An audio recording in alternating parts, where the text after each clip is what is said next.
தம்பி, கௌதம சித்தார்த்தன் எழுதிய சிறுகதை. என் யூகேஜி பையன் ஆத்மார்த்தன் அன்றும் வழக்கம் போல தன் தம்பியை பற்றியே கதைத்துக் கொண்டிருந்தான். நான் உற்சாகம் முகத்தில் ததும்ப மெதுவாக ரசித்துக் கொண்டிருந்தேன். தம்பி ஸ்டூலில் அமர்ந்து வெட்கத்துடன் நகம் கடித்துக் கொண்டிருந்தான். அங்கு வந்த என் மனைவி எங்கள் பேச்சை அலட்சியம் செய்தவளாய் அனாயாசத்துடன் ஸ்டூலை தூக்கினாள். உடனே, ஐயோ அம்மா அம்மா, அதுல தம்பி உட்கார்ந்திருக்காம்மா என்று அலறி அடித்துக் கொண்டு வந்து அவள் கைகளை பிடித்தான் ஆத்மா. வேற வேலையே கிடையாது அப்பனுக்கும் மகனுக்கும், போடா அந்த பக்கம் என்று ஆத்மாவை நெட்டித் தள்ளிவிட்டு ஸ்டூலை தூக்கிக் கொண்டு போய்விட்டாள். ஆத்மா கீழே விழுந்து கிடந்த தம்பியை பதட்டத்துடன் தூக்கி நிறுத்தி என் மடியில் உட்கார வைத்தான். நான் பதனத்துடன் வாங்கி வைத்துக் கொண்டேன். தம்பி, அடிபட்டுடுச்சா? வலிக்குதா என்று கனிவாக கேட்டபடி தோளை உடம்பை எல்லாம் நீவிவிட்டான். அழுகாதே, இனிமே அம்மாவோட பேசவே கூடாது. அழுகாத சாமி என்று ஆறுதல் கூறினான். நானும், ராஜா அழுவாத கண்ணா, இனிமே அம்மா இங்க வரட்டும், அடி பின்னி எடுத்துடலாம், இங்கே வா உன்னை பேசிக்கிறோம் என்று சுட்டு விரலை ஆட்டிக்கொண்டு கருவிய மாத்திரத்தில் என் மனைவி வந்துவிட்டாள். கதை பேசியது போதும், இந்தாங்க, இது மளிகை சாமான் லிஸ்ட், மார்க்கெட் வரைக்கும் போயிட்டு வந்துடுங்க, போங்க, சீக்கிரமா போயிட்டு வந்துடுங்க என்று விரட்டியபடி என் கையில் பையை ஒப்படைத்துவிட்டு உள்ளே போய்விட்டாள். நான் ஆத்மாவை பார்த்தேன். கன்னங்கள் சாரமிழந்து போய் மகா பரிதாபமான சோகம் முகமெங்கும் அடர நிராதரவான நிலையை அடைந்தவன், வா நாம நம்ம இடத்துக்கு போலாம், நம்மளோட சேராதவங்களோட நாமும் சேரக்கூடாது என்று தம்பியை அழைத்துக் கொண்டு போனான். ஆரம்ப காலங்களில் என் மனைவியும் மிக்க ஆர்வத்துடன் தான் இந்த விளையாட்டில் கலந்து கொண்டிருந்தாள். தம்பிக்கு பாலூட்டுவாள், தொட்டிலில் போட்டு தாளாட்டுவாள், தம்பியை தூக்கி எடுத்து அந்தரத்தில் போட்டு போட்டு பிடிப்பாள், தம்பியுடன் தொட்டு விளையாட்டில் கலந்து கொள்வாள், கிண்ணத்தில் சாதம் பிசைந்து ஊட்டும்போது தம்பிக்கு ஒருவாய் ஆத்மாவுக்கு ஒருவாய் என்று மிக உற்சாகமாக பங்கெடுத்துக் கொண்டிருந்தவள் நாளாக நாளாக இது சலித்துப் போய் அலட்சியம் செய்ய ஆரம்பித்தாள். எனக்கும் ஆத்மாவுக்கும் சலிக்கவே இல்லை. தம்பி பிறந்த கதை அற்புதமான கதை. என் மனைவி தம்பியை வயிற்றுக்குள் வைத்துக் கொண்டிருந்த ஒரு நாள், இருள் மெல்ல கவிந்து கொண்டிருந்த வேளையில் என் மனைவி கட்டிலில் படுத்திருந்தாள். ஆத்மாவுக்கு தூக்கம் பிடிக்காமல் கட்டிலை சுற்றி சுற்றி விளையாடிக் கொண்டிருந்தான். ஏதோ நினைவுகளில் சூழல் நாட்காலியில் சாய்ந்து கொண்டிருந்த என்னை அவர்களின் சம்பாஷணை ஈர்த்தது. வயிற்று மேல ஏறாதடான்னா பாரு, மறுபடியும் வந்து ஏற, அடி வேணுமா? ஏன் வயிற்று மேல ஏறினா என்னவா? நான் அப்படித்தான் ஏறுவேன் என்றபடி வயிற்றில் கால் வைக்க என் மனைவி சட்டென காலை பிடித்து தூக்க பொத்தென்று கட்டிலில் விழுந்து அழ ஆரம்பித்தான். அவனை தூக்கி எடுத்து பக்கத்தில் படுக்க வைத்து, என் கண்ணில்ல, என் தங்கமில்ல, சரி சரி போச்சாது, அப்பாவை அடிச்சு போடலாம், அழுவாத சாமி என்றாள். ஆத்மா டக்கென்று, அப்பாவை அடிச்சா நீ தானே தள்ளி விட்ட என்று அழுகையினூடே தலையைச் சிலுப்பிக் கொண்டு சொன்னதும் எனக்கு சிரிப்பு வந்துவிட்டது. நான் எழுந்து போய் அவர்கள் அருகில் உட்கார்ந்து கொண்டு, ராஜா, அம்மா வவுத்துக்குள்ள குட்டி பாப்பா இருக்கிறதா, நீ மிதிச்சா அவளுக்கு வலிக்குமா இல்லையா என்று அவன் முகத்தருகில் செல்லமாகச் சொல்லி கன்னத்தை நிமிண்டினேன். என் மனைவி சட்டென அவன் முகத்தை தன்பால் திருப்பி, குட்டி பாப்பா இல்லடா, குட்டி தம்பி என்றாள். இது குறித்து இருவருக்கும் தினமும் வாக்குவாதம் நடந்து கொண்டிருக்கிறது. ஆத்மா மெல்ல அழுகையை நிறுத்தியவாறு ஆர்வத்துடன் கேட்டான், அம்மா, தம்பி எப்படிமா இருப்பான்? உம் மாதிரியா, எம் மாதிரியா, அப்பா மாதிரியா? உன் மாதிரிதான் என் ராசா. ஏமா, தம்பி ஸ்கூலுக்கு வருவானா? வருவான். தம்பி சரவணன் மாதிரி கிரிக்கெட் விளையாடுவானா? விளையாடுவான். கொய்யா மரம் ஏறுவானா? அவள் சுரத்தில்லாமல் எந்திரம் போல பதில் சொல்லிக் கொண்டிருந்தது என்னுள் ஏதோ ஒரு உணர்வை ஏற்படுத்த இடையில் புகுந்தேன். எந்த மரம் வேணும்னாலும் ஏறுவான். ஒரே ஜம்பில் கொய்யா மரம் ஏறி கொய்யா பழம் உனக்கொன்னு அம்மாக்கொன்னு எனக்கொன்னு பறிச்சுக்கிட்டு வந்து கொடுப்பான். ஆத்மாவுக்கு என் பதில் பிடித்துப் போகவே என் பக்கம் சாய்ந்தான். ஏன்பா, தம்பி சைக்கிள் ஓட்டுவானா? ஓ, உன்னை பின்னாடி வச்சுட்டு சைக்கிள் அப்படியே வேகமா ஓட்டுவான். பஸ்ஸு லாரி எல்லாம் சைடு வாங்கிட்டு பயங்கரமா ஓட்டுவான். பெரிய சைக்கிள்லையா? பெரிய சைக்கிள் சின்ன சைக்கிள் எல்லாத்துலயும். அப்பா, தம்பிய சாமிநாதன் அடிச்சு போடுவானா? இதுவரை கம்பீரமாய் வந்து கொண்டிருந்த குரல் கம்மி போயிற்று. தம்பியை யாரால அடிக்க முடியாது, அவன்தான் எல்லாரையும் அடிப்பான். டிஷம் டிஷம் என்று அவன் வயிற்றில் குத்தினேன். நெளிந்து கொண்டே என் நம்பிக்கையில் சமாதானமாகாமல் கேட்டான், ராஜாமணிய? எல்லாரையுமே. அட்டேங்கப்பா, எங்க மிஸ்ஸ கூடவா? நானும் என் மனைவியும் பக்கென்று சிரித்து விட்டோம். அதில் ஊடுருவியிருந்த பலகீனத்தை புரிந்து கொண்டவன் போல, அத்தானே பார்த்தேன், எங்க மிஸ்ஸ யாரால அடிக்க முடியாது, அதுதான் எல்லாரையும் அடிக்கும் என்று தீர்மானமாகச் சொன்னான். ஆனா தம்பியை யாரும் அடிக்க முடியாது என்றேன். திடீரென ஞாபகம் வந்தவனாய், தம்பிக்கு என்னென்ன விளையாட்டு தெரியும் என்று ஆர்வம் முகத்தில் கொப்பளிக்க கேட்டான். எல்லா விளையாட்டும் தெரியும், அனாயாசமாய்ச் சொன்னேன். அம்மா அம்மா, தம்பிய இறக்கி விடுமா, நாங்க விளையாடுறோம் என்று எழுந்து உட்கார்ந்து கொண்டான். என்னிடமிருந்து குபீரென்று வெடித்துச் சிதறிய சிரிப்பால் என் மனைவி சங்கடத்துக்குள்ளாகி நெளிந்து கொண்டு சிரித்தாள். அம்மா அம்மா, இறக்கி விடுமா என்று காலை பிடித்துக்கொண்டு சினுங்கினான் ஆத்மா. நான் அவனை அணைத்துக் கொண்டு, ராஜா, தம்பி இறங்கறதுக்கு இன்னும், மனசுக்குள் கணக்கு போட்டு பார்த்து, 7 மாசம் ஆகும், அப்புறமா விளையாடலாம் என்றேன். அவன் அழ ஆரம்பித்தான். என் மனைவி அவனை கட்டிலில் படுக்க வைத்து கதை சொல்லிப் பார்த்தாள், பயங்காட்டினாள், எழுந்து விளையாட்டுச் சாமான்களை எடுத்து விளையாட்டு காட்டினாள், தின்பண்டங்கள் எடுத்துக் கொடுத்தாள். அழுகை நிற்பதாகத் தெரியவில்லை. என் மனைவி அடிக்க கையை ஓங்கியதும் அழுகை பலமானதே ஒழிய குறைந்தபாடில்லை. நான் வாங்கி சமாதானப்படுத்த ஏதேதோ வித்தைகள் காட்டியும் பயனில்லாமல் எரிச்சல் வந்தது. கண்ணா, தம்பி தூங்கிட்டு இருக்கான், நாளைக்கு தான் எந்திரிப்பான். நாளைக்கு எந்திரிச்சதும் அப்புறமா தம்பியோட விளையாடலாம், என்ன சரிதானா என்றேன். அவன் உடனே அழுகையை நிறுத்திக் கொண்டு அம்மாவின் அடிவயிற்றில் காதை வைத்து உற்று கேட்டான். ஆமாம்பா, தம்பி தூங்குறான்பா என்றான் கிசுகிசுப்புடன். அவன் முகம் மகிழ்ச்சியில் பிரகாசித்தது.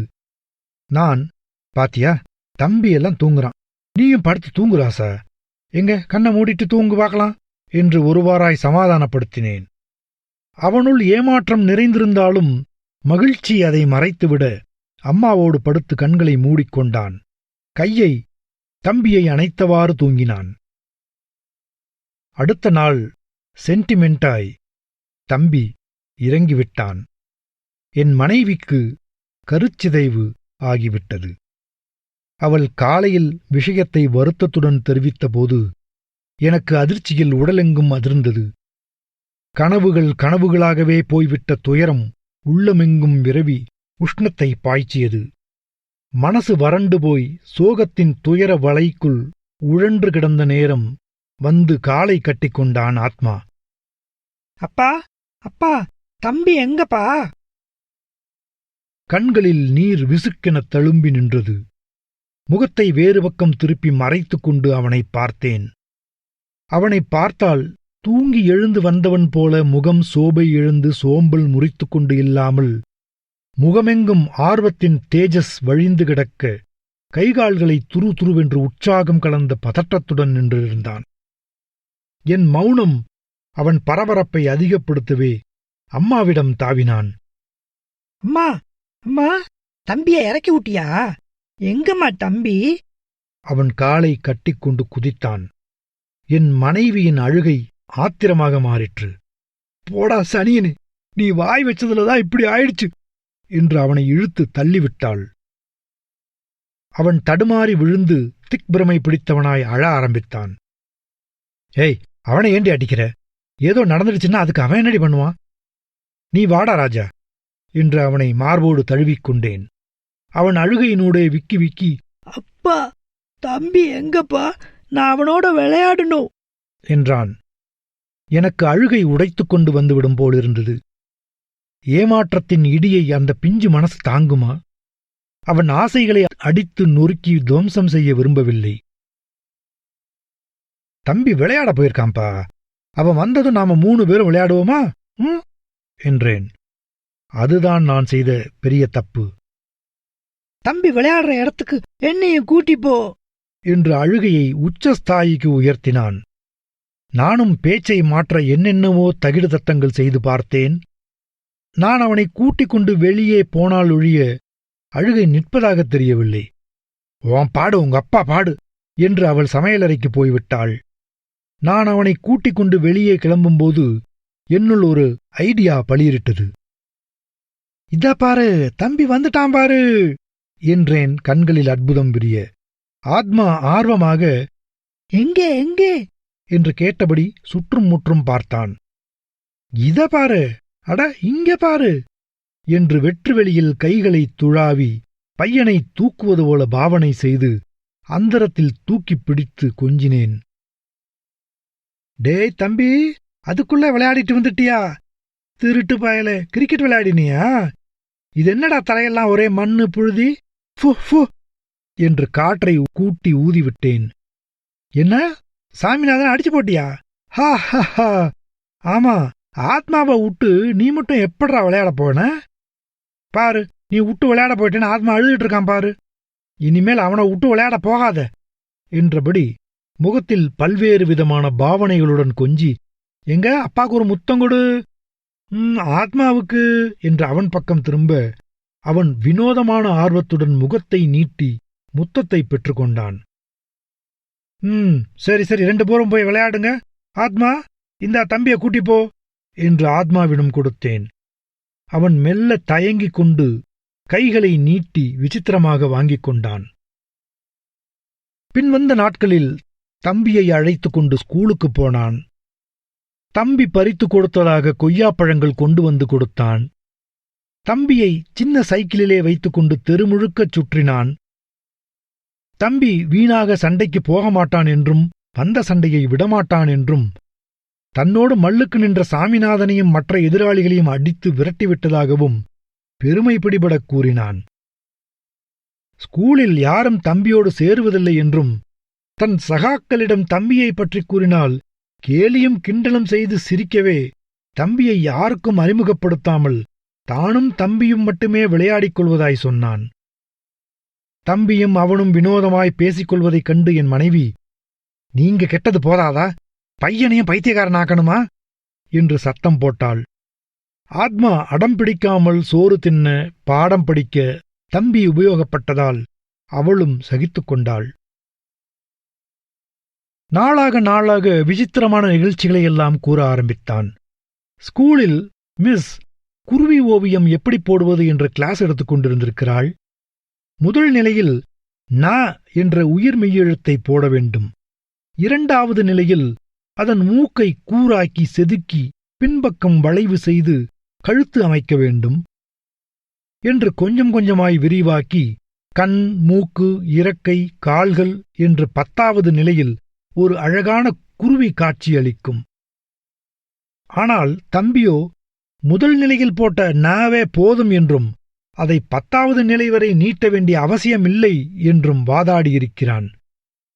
மிஸ் மூக்கின் மேல் விரல் வைத்து நிற்கும் வியப்பின் உச்சியில் போய் நின்று கொண்டு பேயறைந்தது போல் முழித்திருக்கிறாள். எனக்கு கொஞ்சம் கொஞ்சமாக பயம் ஏற்பட ஆரம்பித்தது. என் அறைக்குள் நுழைந்து என்னுடைய புஸ்தகங்களையோ மற்ற விஷயங்களையோ தொடக்கூடாது என்றும் ஒழுக்கமாக பாடப்புத்தகங்களை மட்டுமே படிக்க வேண்டும் என்றும் எச்சரித்து விட்டேன். அவன் உடனே பழைய சமையலறையை சுத்தம் செய்து தன்னறை என்றான். அவனுடைய சமாச்சாரங்களையெல்லாம் அதில் ரொப்பிக்கொண்டான். அவ்வப்போது வினோதமான சம்பவங்கள், விசித்திரமான சமாச்சாரங்கள் நிறைய அவனிடமிருந்து வெளிப்படும்போது இது எங்கு போய் முடியும் என்று பயம் மண்டையை உழுக்கும். நான் அவன் அறைக்குள் பிரவேசித்தபோது இன்னும் தம்பியை சமாதானப்படுத்திக் கொண்டிருந்தான்.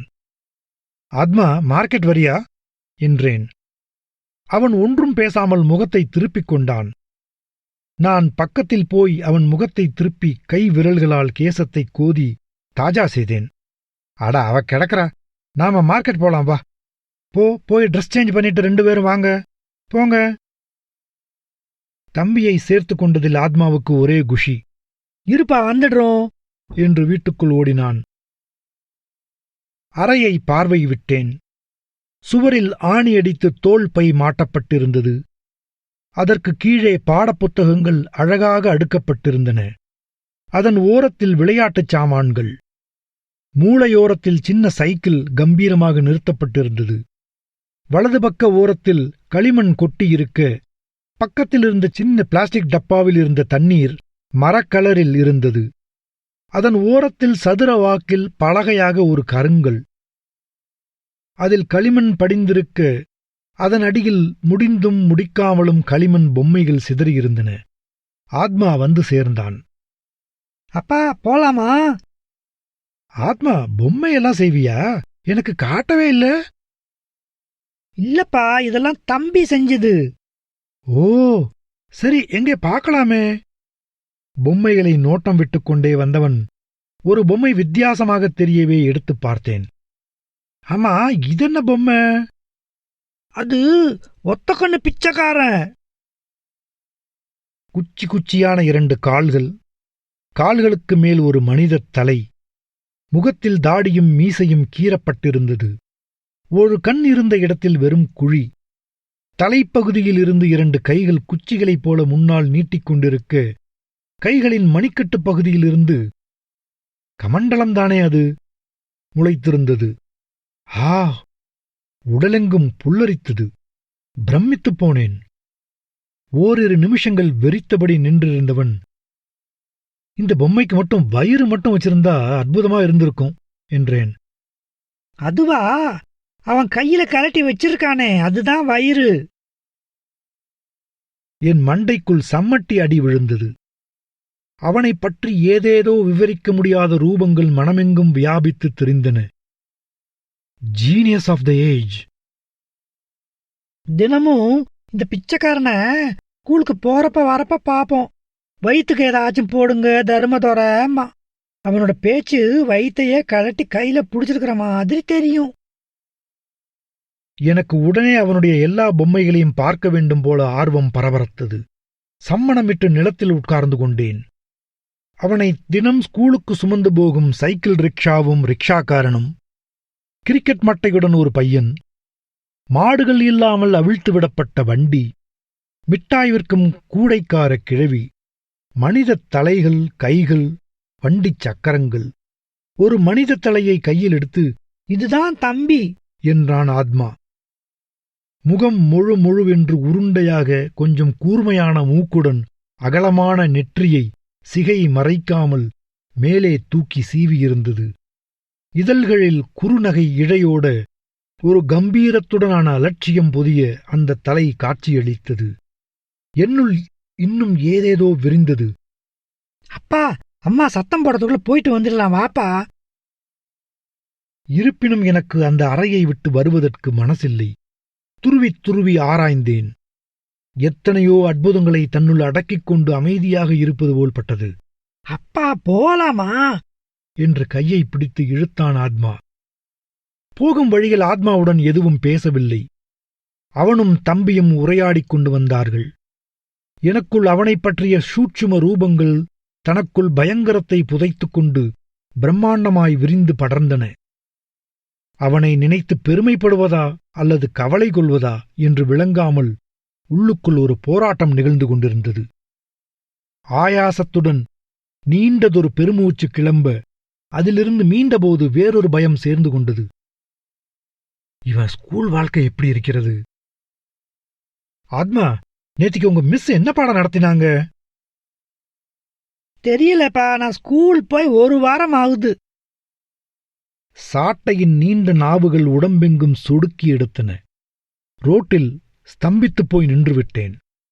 என்ன என்ன சொன்ன? ஸ்கூலுக்கு போறதில்லையா? அட பாவி, பின்ன எங்கடா போற? எனக்கு வந்த கோபத்தில் அவனை அடித்து உதைத்து நொறுக்கலாம் போல ஆத்திரம் பொங்கி பீறிட்டுக் கொண்டு வந்தாலும், இதற்கு அவன் என்ன வினோதமான பதில் சொல்லப் போகிறானோ என்ற ஆர்வத்துடனான கவலையுடன் அவன் முகத்தை உற்று நோக்கினேன். ஸ்கூலில் ஒரே மாதிரி தினமும் போய் உட்கார்வதும், டங்கு டங் என்று மிஸ் வந்து ABCD சொல்லச் சொல்வதும், அவர்கள் ஒப்பிப்பதும், ரைம் மனப்பாடம் செய்து ஒப்பிப்பதும், எழுதிக் காட்டச் சொன்னால் எழுதிக் காட்டுவதும், மறுபடியும் மறுபடியும் இதேதானா என்று தம்பிக்கு ஒரே அடியாக சலித்துப் போய்விட்டது. உனக்கு சலிப்பாக இல்லையா என்று ஆத்மாவை கேட்டான். அப்பொழுதுதான் அவனுக்கும் உரைத்தது, தனக்கும் சலிப்பாகிக் கொண்டு வருகிறதென்று. அடுத்த நாள் ஆத்மா அம்மாவிடம் சொன்னான், தம்பி கிம்பியெல்லாம் பறந்துடுவீங்க. ஏண்டா அவ்வளவு திமிரா? ஸ்கூல் பிடிக்காம போயிடுச்சா? ஒழுங்கா ஸ்கூலுக்கு போகாட்டி சூடு போட்டுருவேன் கழுத என்று கோர தாண்டவமாடவே தம்பி ஆத்மாவை அடக்கிவிட்டான். இருவரும் ஒழுங்காக நல்ல பிள்ளையாய் ஸ்கூல் போனார்கள். ஸ்கூல் வாசலில் ரிக்ஷா இறக்கிவிட்டதும் எல்லா பிள்ளைகளும் ஹோ என்று சத்தம் போட்டுக்கொண்டு ஸ்கூலுக்குள் போக, ஆத்மாவும் தம்பியும் மட்டும் வெளியே கால்போன போக்கில் நடந்தார்கள். சற்று தூரத்தில் பூங்கா எதிர்ப்பட்டது. அதன் அமானுஷ்ய தோற்றமும் பறவைகளின் கீச்சொலியும் பச்சை பசேலை போர்த்திக் கொண்டு ஆகாயத்தை நோக்கி சரேலித்திருந்த மரங்களின் கிளைகளும் அசைந்து அசைந்து வரவேற்றன. நிலமெங்கும் செடிகொடிகளும் புல்வெளியும் படர்ந்திருந்தது. சில்வண்டுகளின் ரீங்காரமும் பறவைகளின் பாஷையும் கவிந்திருந்த அமைதிக்கு மேலும் அழகூட்ட, உதிர்ந்திருந்த பூக்களும் சருகுகளும் சப்திக்க நடந்து உள்ளே போனார்கள். எங்கு பார்த்தாலும் அழுக்கு மூட்டைகளாய் சோம்பேறி ஜனங்கள்.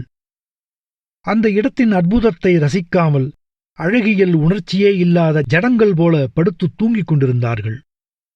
தம்பிக்கும் ஆத்மாவுக்கும் இந்த காட்சியை பார்த்ததும் அழுகையே வந்துவிட்டது. அந்த கோரத்தை காணச் சகியாமல் சட்டென்று அந்த இடத்தை விட்டு அகன்று யாருமே இல்லாத ஒரு இடம் தேடி புல்வெளியில் அமர்ந்து அந்த இடத்தின் அற்புதத்தை ரசித்துக் கொண்டிருந்தார்கள். வகுப்பறையின் தூங்குமூஞ்சி சுவர்களை பார்த்து அழுத்துப் போன கண்களுக்கு அந்த இடம் கிடைத்ததற்கரிய அற்புதமாய்த் தெரிந்தது. எவ்வளவு அற்புதங்களை இழக்க இருந்தோம் என்றான் தம்பி. ஆமாம், இன்னும் எவ்வளவோ அற்புதங்கள் வெளியே இருக்கக்கூடும் என்றான் ஆத்மா. அப்பொழுது ஆத்மாவின் தோளில் ஒரு கரம் மெல்லிய பீலியாய் விழுந்தது. திரும்பிப் பார்த்தால் எதிரே தும்பை பூவைப் போல நரைத்த தலையுடன் ஒரு பெரியவர் பளீரிட்ட பற்களை காட்டி குறுநகை புரிந்தார். அப்பொழுதுதான் குளித்துவிட்டு வந்தவர் போலிருந்தது. கேசத்தில் நீர் ஸ்படிகத் துளிகளாய் மின்னியது. கேசத்தை மேலே தூக்கி வாரி நடுநெற்றியில் குங்குமப் பொட்டு வைத்திருந்தார். முகம் முழுவென்று உருண்டையாய் தேஜஸ் மின்னியது. கைவரை மூடிய ஜிப்பாவும் கால்வரை வேஷ்டியுமாய் தூய வெண்மை ஆடை தரித்து மின்னல் குமரன் போல காட்சியளித்தார். அழுக்கு மனிதர்களைப் பார்த்து அருவருப்படைந்த கண்களுக்கு அவரை ஒற்றிக்கொள்ள வேண்டும் போல இருந்தது. என்ன தம்பி, ஸ்கூலுக்கு போகலையா என்றார் பெரியவர். என்ன, டீச்சர் அடிச்சிட்டாங்களா? ஆத்மா இல்லை என்று தலையாட்டினான். ஏன் ஸ்கூலுக்கு போகல? ஸ்கூல்ல எங்களுக்கு பிடிக்கல. பெரியவர் ஆத்மாவை தூக்கி மார்போடு தழுவிக் கொண்டார். தம்பி சொன்னான், ஸ்கூல்ல எங்களுக்கு படிக்கிறதுக்கு ஒண்ணுமே இல்ல. பெரியவர் அதிசயத்துடன் கண்களை அகல விரித்தார். அவர் இதழ்களின் கடைக்கோடியில் புன்முறுவலொன்று நழுவி ஓடியது. வாஸ்தவந்தான், நீ ஸ்கூல்ல படிக்கிறதுக்கு ஒண்ணுமே இல்ல. வெளியில படி. சூரியனுக்கு கீழே இருக்கிற இந்த உலகத்துல படிக்கிறதுக்கு நிறைய இருக்கு. அந்த கிளாஸ் ரூம்ல நேரத்தை வீணாக்கிட்டு இருக்காத. ஆத்மாவின் கேசத்தை கோதி உச்சி முகர்ந்து மெல்லிய ஒரு முத்தம் கொடுத்துவிட்டு எழுந்து தலையை ஆட்டிவிட்டு மெல்ல நடந்து கொஞ்சம் கொஞ்சமாய் மறைந்து போனார். அவர் போன பிறகு ஆத்மாவும் தம்பியும் அவருடைய கூற்றில் கவரப்பட்டு அதை பற்றியே பேசிக் கொண்டிருந்தார்கள். தினமும் வெளியே எங்கெல்லாமோ அலைவது, மனசுக்கு பிடித்த சம்பவங்களில் கிறங்கிப் போய் நிற்பது, புரிபடாதவைகளை குடைந்து குடைந்து யோசிப்பது, ஒவ்வொரு நாளையும் புதிய புதிய கோணத்தில் அனுபவிப்பது, சாயங்காலம் ஸ்கூல் விடும் நேரத்தில் வந்து ரிக்ஷாவில் ஏறிக்கொண்டு வீட்டுக்கு வந்து தங்கள் அறைக்குப் போய் ஓவியங்கள் வரைவது, களிமண் பொம்மைகள் செய்வது என்றெல்லாம் தினமும் அவன் சந்தித்த நிகழ்வுகள், மனிதர்கள், நூலகத்தில் போய் படித்த, படம் பார்த்த புத்தகங்கள் என்று என்னென்னமோ சொல்லிக்கொண்டே போனான். எனக்கு பயம், கோபம், ஆத்திரம் அத்தனையும் ஒரு சேர வெடித்தது. வாய மூட்றா கழுத, தம்பியும் இல்ல மண்ணாங்கட்டியும் இல்ல. ஏண்டா ஸ்கூலுக்கு போகச்சன்னா ஊர் சுத்திட்டு வரையாடா ராஸ்கல்? நான் ஒரு நாளும் அவ்வாறு கண்டித்ததில்லையாதலாலும் தம்பி இல்லை என்று அதிர்ச்சி அடைய வைத்ததாலும் ஆத்மா ஒரே அடியாய் பயந்து போய் கண்கள் சொருகி போய் கீழே விழுந்தான். நான் பதறிப்போனவனாய் அவனை தூக்கி ஆத்மா ஆத்மா என்று கூவினேன். பையன் மயங்கிக் கிடந்தான். என் சப்த நாடியும் பதறிப்போக அவனை தூக்கி மார்போடு அணைத்துக் கொண்டு அருகிலிருந்த கடைக்குப் போய் தண்ணீர் வாங்கி முகத்தில் தெளித்தேன். அக்கம் பக்கத்தில் இருந்தவர்கள் கூட்டம் கூடி விசாரித்தார்கள். ஒன்னும் இல்லைங்க, வெயில் பாருங்க கொளுத்துது, 108 டிகிரி, நமக்கே ஒரு மாதிரி இருக்குது, சின்ன குழந்தைக்கு கேட்க வேணுமா, மயக்கம் போட்டான் போல. ஆத்மா கண் விழித்ததும் தம்பி தம்பி என்று என்னென்னமோ உளறினான். தம்பி இருக்காம்பா, இத பாரு, நின்னுட்டு இருக்கான் பாரு என்று அவனுக்கு தண்ணீர் காட்டினேன். நீ தம்பி இல்லன்னு சொன்ன இல்ல, நீ என்னோட பேச வேண்டாம் போ. இல்லடா ராஜா, நான் சும்மா விளையாட்டுக்கு சொன்னேன். இத பாரு தம்பி, நீ மயங்கி விழுந்துட்டேன்னு அழுவுறான் பாரு, வா எந்திரி போலாம். சட்டென்று அவனை கூட்டிக் கொண்டு நடந்தேன். அவன் என்னென்னமோ பேசிக் கொண்டு வந்தான். அவனுடைய பேச்சு எதுவும் நான் வாங்கிக் கொள்ளவில்லை. என் உள்ளமெங்கும் கவலையின் ஊசிகள் சுருக் சுருக் என்று குத்தி வதைத்தன. இவனை ஞானி என்பதா பைத்தியக்காரன் என்பதா? இந்த சின்ன வயசிலேயே நடைமுறை வாழ்க்கையிலிருந்து அந்நியப்பட்டு வெகு தூரம் போய்விட்டானே. இன்னும் வாழ வேண்டிய காலம் நீண்டு கிடக்கிறதே. எனக்குள் என்னென்னவோ குழப்பங்களும் வெளிச்சக் கசிவுகளும் புலனாகிய வண்ணம் இருந்தன. தலை முழுவதும் கும்மென்று வலித்தது. நினைவுகளின் அதிர்வலைகள் உள்ளமெங்கும் பாய்ந்து ஸ்மரணை தப்பி எண்ணங்களின் இருள் குகையில் பாசம் படிந்த பாதைகளில் இழுத்துப் போயின. குழம்பிய இதயத்துடன் கட்டுக்கடங்கா எண்ண ஓட்டங்களோடு நடந்தேன். மார்க்கெட்டில் பொருட்கள் வாங்கும்போதும் பணம் செலுத்தும் போதும் நான் என் வசம் இல்லை. வீடு திரும்பும்போது ஓயாமல் உழல வைக்கும் குழப்பங்களைப் போக்க டக்கென்று ஒரு யோசனை தோன்றியது. அந்த நிமிஷத்தில் உடலெங்கும் பதட்டமும் பரபரப்பும் ஊர்ந்து நெளிந்தது. எதிரில் பஸ் வந்தது. சாலையின் ஓரத்தில் ஒதுங்கினோம். அடுத்த கணம், ஆ ஐயோ, தம்பி பஸ்ல விழுந்துட்டானே என்று கத்தினேன். ஆத்மா சற்று தாமதித்து அந்த பயங்கரத்தை புரிந்து கொண்டு ஐயோ ஐயோ என்று அலறினான். பஸ் தம்பியின் மீது ஏறிப் போய்விட்டது. நான் ஓடிப்போய் நடு ரோட்டில் மண்டியிட்டு அமர்ந்து, ஆத்மா, தம்பி செத்துப் போயிட்டானே, ஐயோ ஐயோ என்று அழுதேன். ஆத்மா ஓ என்று அழ ஆரம்பித்தான்.